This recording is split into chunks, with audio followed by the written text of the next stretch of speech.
I'm Lilian Holm. I'm a doctor of physical therapy. I have a private clinic here in Evanston, Illinois, where my main focus is hypermobility disorder treatment, like the management and treatment of hypermobility spectrum disorder and Ehlers-Danlos syndromes.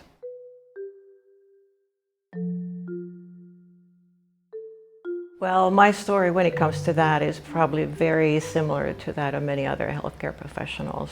In other words, I was taught next to nothing in my basic or advanced education, but it was my own discovery of the fact that a lot of the issues that I had been dealing with, both since childhood and added on throughout adulthood, actually had to do with hypermobility. So it was really in my search for how to best take care of myself that I discovered that I was not alone, that there was a huge number of hypermobile people out there and that they were very underserved because we as healthcare professionals are not taught how to identify or manage these patients. And there's a little bit of selfishness in that of course I'm very motivated to understand EDS and how to treat it because it benefits myself, but it does bring me great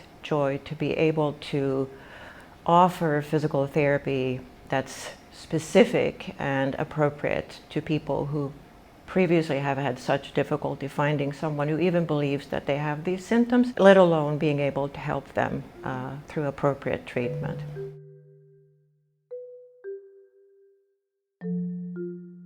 I think it helps much more than it hinders. Of course, it can be physically demanding. I sometimes have to guide patients to not use too much force when pushing against me, if that's, for example, something they need to do. And it's admittedly been hard on my body now that I've worked for almost 30 years. But I think EDS is such a complex issue that cuts across organ systems, that cuts across medical specialties, etc., that while you don't have to have cancer or kidney disease to be an oncologist or nephrologist, it really does help with EDS to understand the issue, both from the scientific theoretical perspective, but also from inside the experience of living with the same issues. But I'm also trying to be very careful not to fall into this worked for me, so it will work for you kind of thinking. So my approach is definitely not based on my own experience in that regard. It's more a deeper empathy and understanding of the nuances of what the patients are going through. I think it's because the body of someone who has a connective tissue disorder, given that connective tissue makes up the majority of the tissues in the body, whether we're talking about bone or tendons or blood vessels or nerves or what have you, it affects the body so broadly, and it affects pretty much everything about us. So unless you have that understanding, it's hard to understand why the body is having difficulty or dysfunctioning. And specifically to physical therapy, it leads to some caveats that you really have to be aware of. And if you treat the body of someone with EDS as if though it's not hypermobile, you're going to run into a lot of trouble typically, and you may end up with a patient that actually hurts more, suffers more, and has decreased function as a result of your efforts.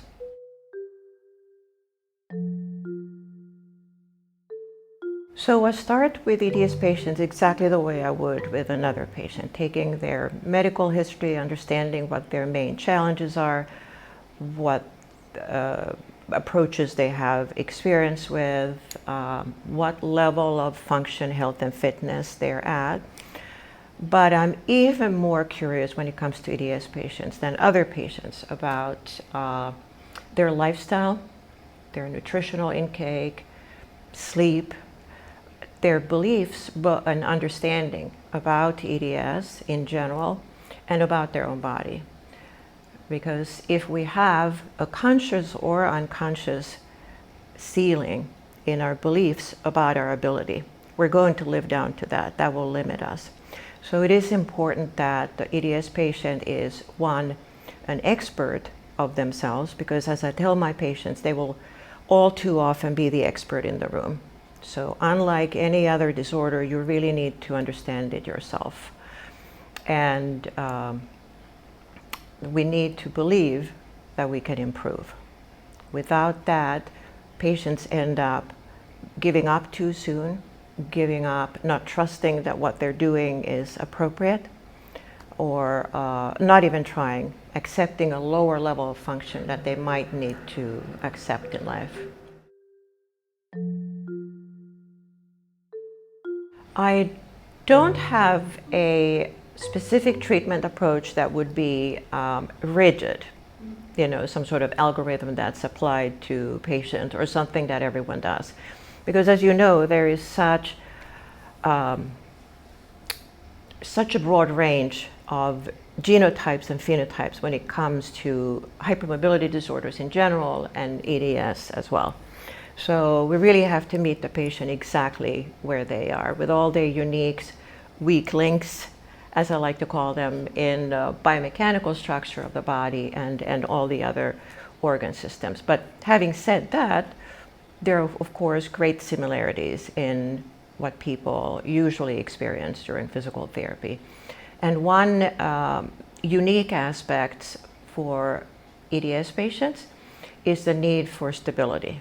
So if our main functional problem is, or the underlying reason behind the functional problems is decreased joint stability, so that there's more both physiological joint movement, meaning that your joints can move farther than normal, but also more non-physiological joint movement, meaning that the joints are unstable and wiggly and kind of go into places where they shouldn't be going, then the way I see it, the only conceivable way of compensating for that and achieving normal function is to awaken and train the deep stabilizing muscles.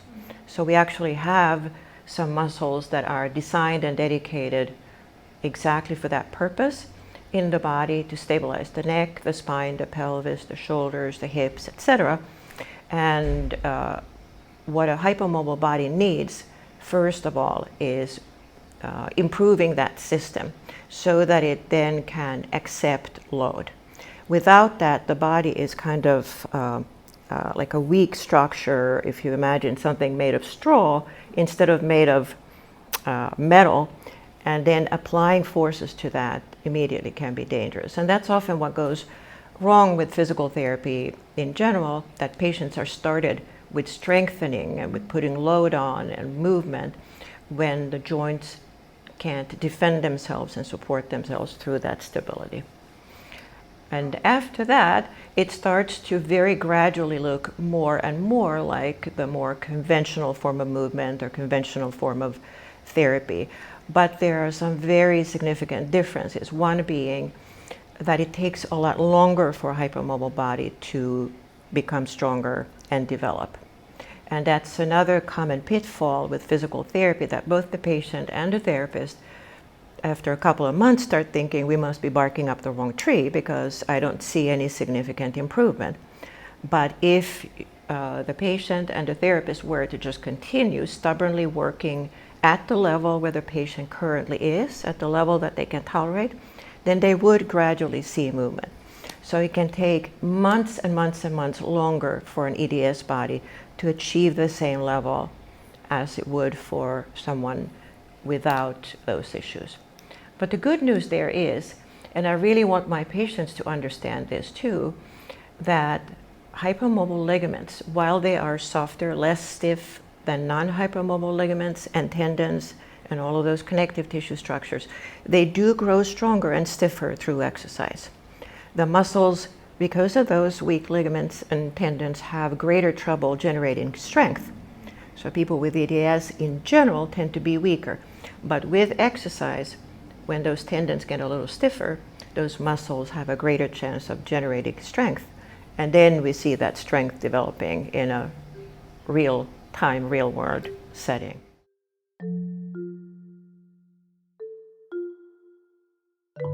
That would primarily be exercise, but those exercises would look very different from what people usually imagine.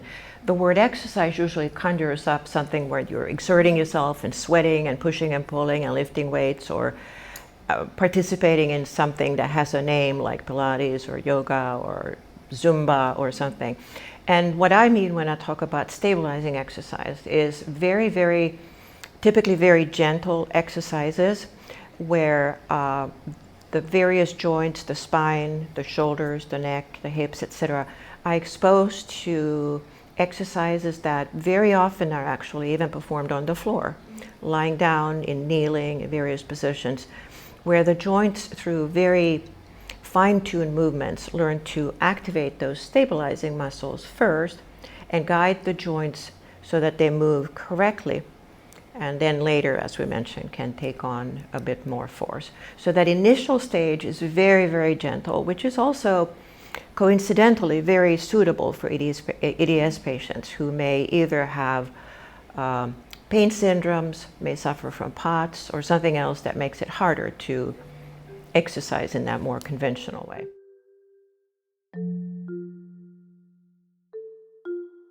So that would depend on many different factors, the patient's age and general health, etc. So those would be factors that determine how fast the patient could be expected to progress.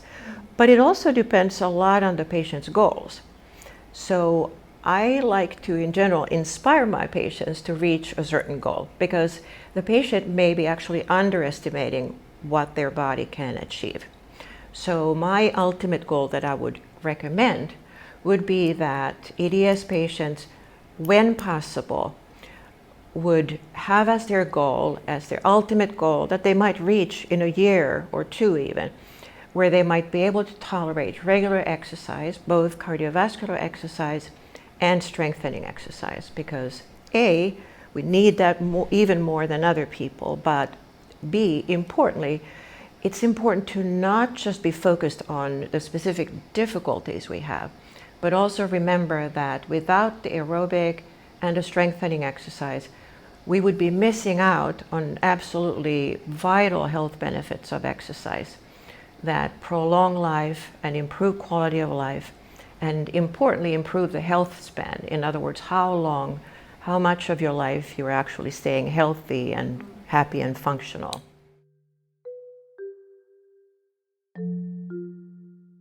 The big keyword is eventually.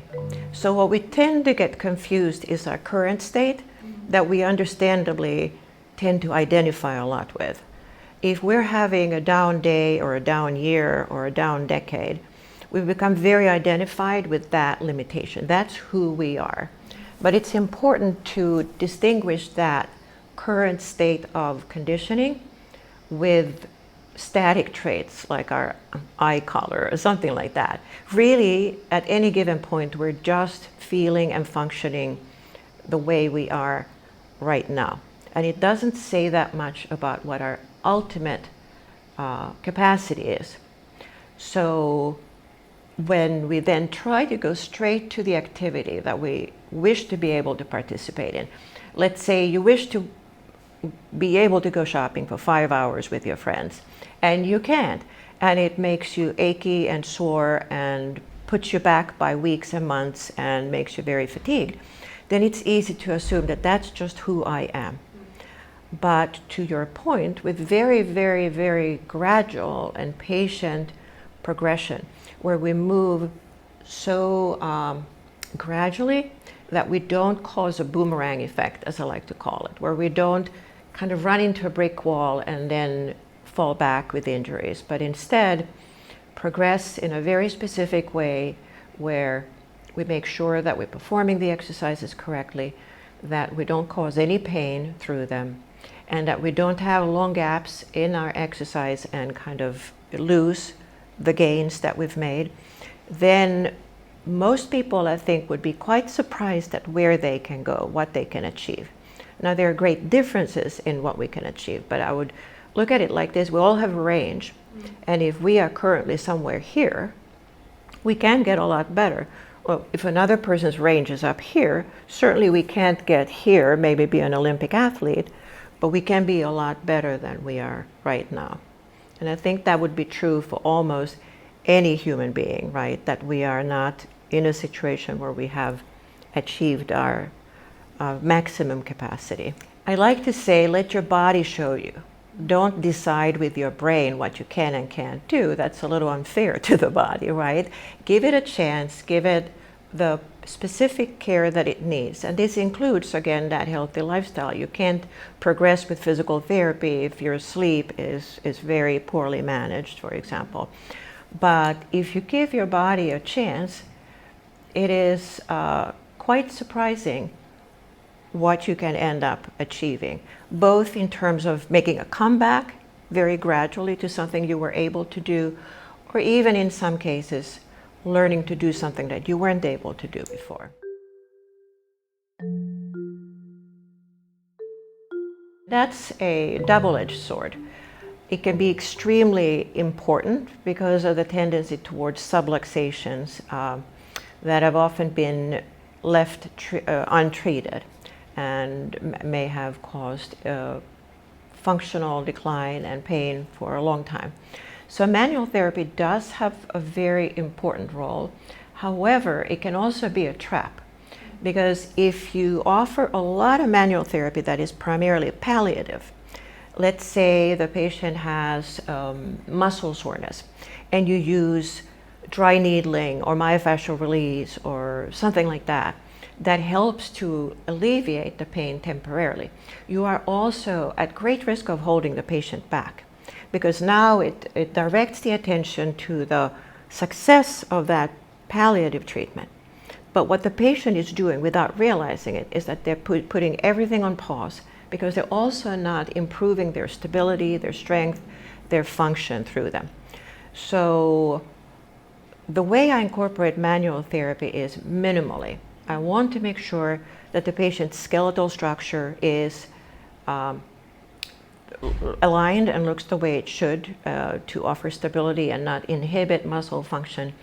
But I do not offer palliative treatments that I know will just leave the patient saying, oh, I feel so much better now, only to come back exactly the same way. I don't really consider that fair to the patient, even though that might make me very popular because people are drawn to those kind of things, right?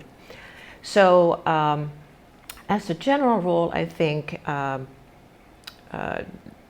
active treatment, where we are actively training our body to become more stable, more strong, have better cardiovascular fitness, in other words, a bigger, stronger heart. Those are the kind of things that actually move the needle in the right direction and help the patient get out of whatever difficulty they're having at the moment and start to move in the right direction. And then there are, of course, we should mention manual treatments that can be downright dangerous to the patient.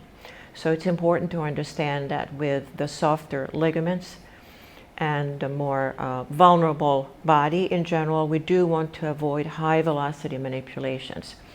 They can be very damaging, especially to the cervical spine, to neck structures, but also to the pelvic joints, for example, and other joints in the body, leaving them permanently more lax and hypermobile than before. And studies have shown that there is actually no benefit in terms of outcomes to treating the patient with high velocity manipulations versus using more gentle methods. It's just the outcome that matters. Did you achieve what you set out to do? And to be honest, with hypermobile bodies, I sometimes jokingly say easy out, easy in, right? The joint can sublux more easily than a regular joint, but it's also usually easier to get it back in place, so to speak. We don't want to set up artificial boundaries, such as saying, if you have this diagnostic label, you should never. We know that there are extremely functional and capable people who are very hypermobile, but as long as they have the internal structure in terms of their stabilizing musculature, improved proprioception because they have been very physically active perhaps, and have strength in general. It can be very, very highly functioning, even at the level of, Olympic medals, or ballet companies, or Cirque du Soleil, or what have you. But there are, of course, activities and sports that sort of, in general, for the vast majority of hypermobile individuals, tend to be a little more achievable. But that's very, very individual. So if I have, which I fairly often have, I will have a hypermobile patient who wants to run as their primary mode of exercise, then usually we're successful in getting them back to running. If they just understand that they have to cut back a little bit for a while and then gradually build back up. And then, of course, we have another contingent of people who, due to their specific challenges, will never achieve that. But then we'll look at what would they enjoy, what is important to them. Maybe their goals are not at all related to exercise at this point. They would like to be able to go back to full-time work, enjoy less complicated sexual function, be able to shop and take care of themselves, and then those are the goals for them. And that may be a great achievement to be able to get to that level. The answer is really that it depends on how severe the comorbid condition is, or the conditions are. So it's when the patient is a great state of fragility that it becomes more and more increasingly difficult to help them through physical therapy. And that's, of course, where we need a strong multidisciplinary approach, so that we have several different types of practitioners helping at the same time, so that the inflammation and other issues caused by MCAS, for example, are decreased, so that the musculoskeletal pain is decreased and the stability is increased.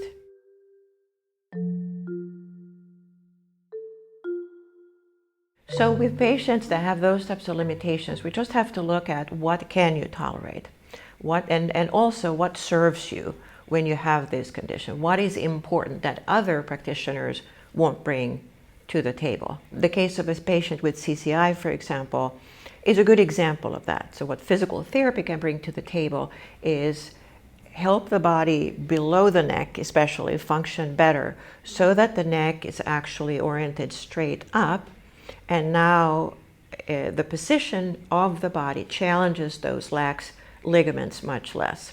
Whereas if we only look at interventions from the neck up, whether it's external support, whether it's injections, whether it's even surgeries, then that patient will likely not achieve their optimum outcome.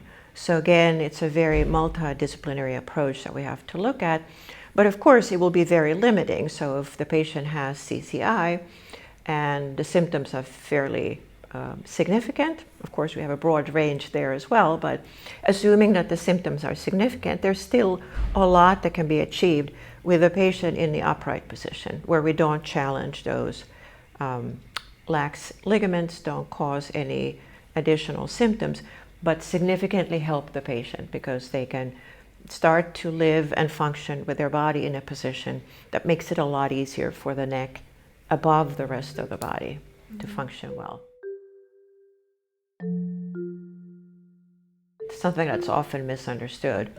And that's one of the main reasons why I'm so interested in understanding what the patient's beliefs and experiences are.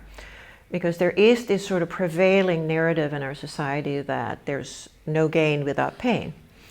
And when the specific difficulties of EDS have not been understood in previous therapeutic settings, patients have often been encouraged to push through pain. The therapist may not have been familiar with EDS and understood what it actually is that's going on. So for me personally, this may not be a general set of rules that others share, but for me personally, as a clinician, my rule is with my patients, none of the exercises we perform should ever cause pain. Due to the fact that if they do cause pain, It's either because we have been too ambitious, we've started with something or progressed to something that the patient can't yet master, and we need to take a step back and prepare the ground a little bit better, or the patient has misunderstood the exercise. Or exercises can be complicated sometimes, so they can start to morph and go wrong a little bit. And then having pain would be a sign, for example, of the fact that while you're performing this exercise that's aimed at teaching your joint how to be stable, you're not able to keep the joint stable, and now the joint is complaining through pain. And if you continue with that, you're not learning, your joint is not learning what we are setting out to do. Now, of course, a patient may walk in and already have some degree of pain, whatever it may be, tightness in muscles, headaches, arthritic pain, what have you.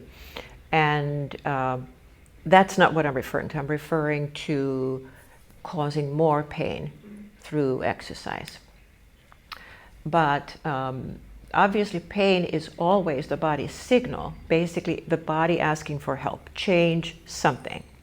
If my shoulder hurts while I'm moving, it may mean, for example, that it's not moving correctly, and I should not try to ignore that. I should not expect that because I have the label of EDS that I have to accept a certain level of pain. It may be a reality that I will have pain here and there, and even at an older age, pain that won't quite go away anymore, but we should not come into it with that expectation that that label means that we need to have pain.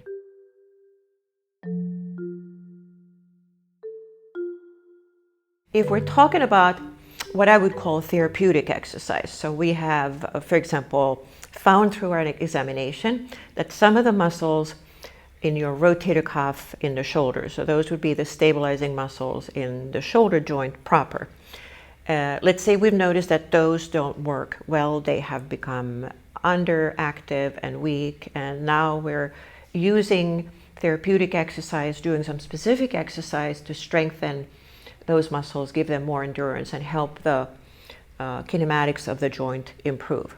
If that exercise leaves you with more pain, then something has gone wrong, basically. However, once we get to the level of exercising a bit more vigorously, which again would be my dream for most of my patients, that they would be able to tolerate strengthening exercise and cardiovascular exercise, then it is my observation that unsurprisingly, we tend to get a little more exercise soreness. And that's the more benign exercise soreness that's called DOMS, delayed onset muscle soreness.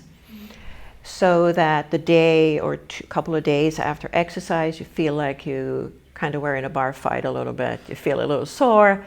It may be hard to sit down and stand up or something like that. Even for a person who is at a high level of function, they may, first of all, it's normal to feel a little soreness after exercise. And again, a very fit, well-functioning, hypomobile person may perhaps feel a little bit more of that. So we also don't want to become kinesiophobic or feel that everything we sense in our bodies is pain. So that would depend a lot on the starting point. But to give you a very broad and general sense of it, for most of my patients, when I set their goals in their initial evaluation, the goal will say it will take 6 to 12 months. And that's assuming that the goal is to arrive at the level of function, the ultimate level of function that the patient and I agreed upon is their goal. So whether they want to be able to, run as their only mode of exercise, or whether they want to be able to tolerate so-called activities of daily living without pain and injury, especially, that their bodies are sturdy enough to tolerate whatever they want to use them for. That doesn't mean that there's nothing happening until we hit that 6-month mark or 12-month mark. There's a gradual improvement, and usually that improvement is first seen in terms of function, that you're able to perform an exercise better or able to progress with the exercise, etc. And then you gradually learn to move better in your everyday life, so that you sort of use this this vehicle, your body, in a more appropriate way that doesn't hurt the body. But it is again important to understand that you will get there as a person with EDS. It will take you, say, very roughly perhaps 4 to 6 months longer than it would take for a non-hypermobile person. So a very typical picture, and again, I'm just sort of painting a picture of a generic patient, some sort of average patient. So again, it might be more frequent or less frequent, just depending on where our starting point is. But a very common scenario is that the patient would start physical therapy and be seen once a week in the clinic, where they would be, where we would perform an overview of their home exercises, make sure that they tolerate them well, make sure that they're performing them correctly, and then put the skills that we're learning through those exercises into practice through various forms of movement. Ideally, I would go along with the patient when they go shopping, when they go home, what have you, and help remind them, well, remember this is what you do with your shoulder now when you're reaching or what have you.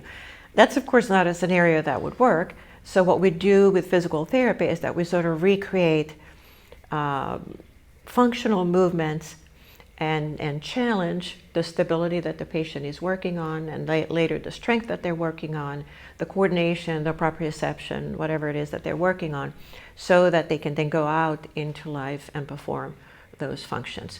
So initially they might look at coming in once a week and having a number of those gentle stabilizing exercises that they would be performing every day. And then later, as we taper off, and they might come in more rarely in the end, maybe just every other month or something like that. Now at that stage, they're probably performing something that would be more like a strengthening exercise. It would look more like what most people expect exercise to look like, right? And at that point, they are loading their tissues enough that they need a rest day in between. So now they might be exercising only every other day or only 3 times a week or what have you. But what is extremely important to remember is that they should never stop. So it's not a question of getting to a certain point so that I can get rid of all this exercise and just, forget about it. We absolutely need to have some sort of ongoing exercise program that we do regularly, because the EDS body will deteriorate and lose function surprisingly quickly if we do that. So even when we are busy or ill or go through difficult times or travel or what have you, it's important to have some sort of backup plan for performing at least a modified or limited version of those exercises or something akin to that, so that we're at least doing what I call treading water, so that you're not continuing to swim and get somewhere, but you're also not sinking. You're maintaining your function so that when that difficult time or that busy time is over, you can pick up where you left off and not have fallen back into your previous pain and a poor function. So if you do have a physical therapist, but they're not familiar with EDS, if you can find someone who is interested in learning, know that they have the basic concepts. They have the scientific basis for understanding human physiology and anatomy. So just by understanding the specifics of hypermobility, they can obviously much more quickly than the patient themselves educate themselves and learn. If the patient does not have access to any physical therapist, then again, it's a little more difficult. But fortunately, we do have a lot of resources that we didn't have a few decades ago. So the first step, whether you're working alone or not, is really educating yourself.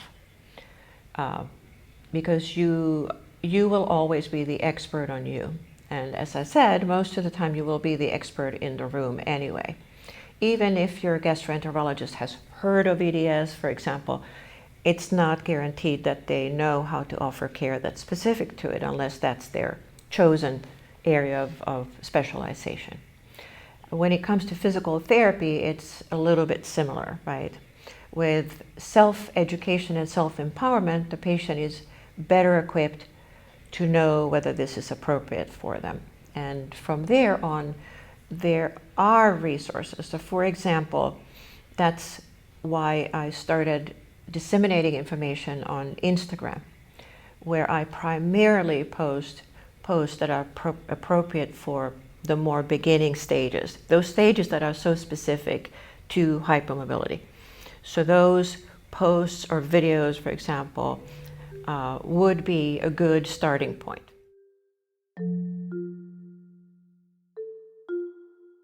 So what's important to understand for someone who is an excellent physical therapist, but like all of us has never learned anything or next to nothing about Ehlers-Danlos syndromes in their education, is that the body of someone with EDS is very different.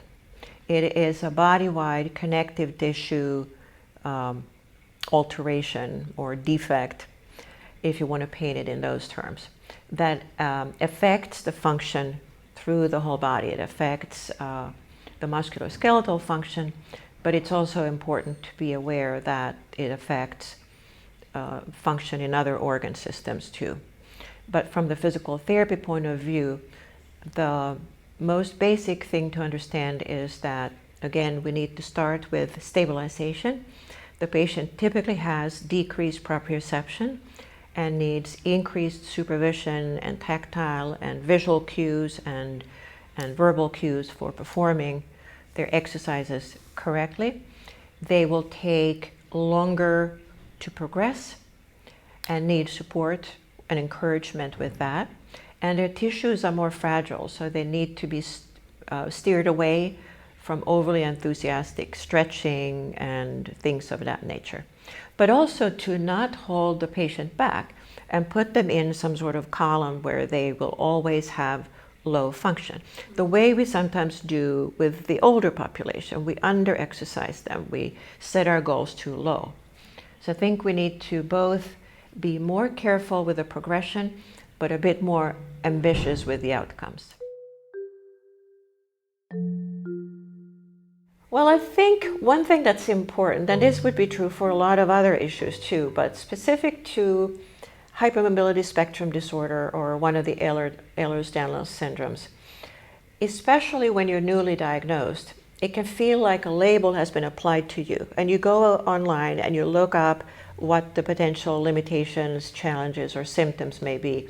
And it's very easy to read that list as your fate and live down to that and have that limit you. So you'll first of all read all the possible potential symptoms and misunderstand that to mean that I must have all of these symptoms. And it's very easy to read the limitations, the common limitations, again, as a prediction of your future. So the way I like to look at the diagnosis is as a starting point, is something that describes the context within which you're working. So that even when I'm working on myself, I understand that if I have a tendon injury, I know what it needs, I know what other parts of my body will affect that tendon, I know that I will need to work on it much longer than I would need to without EDS, and then I go to work. What I do not think about is a limit. I don't say to myself, because I have EDS, I will only get this far. So I will encourage all patients to keep an open mind and accept both where they find themselves today, because it's only by accepting what your starting point is and understanding exactly where you are right now that you can take off and start to improve, but also to not set a glass ceiling for ourselves, but let the body show us what we're able to do, what we're capable of.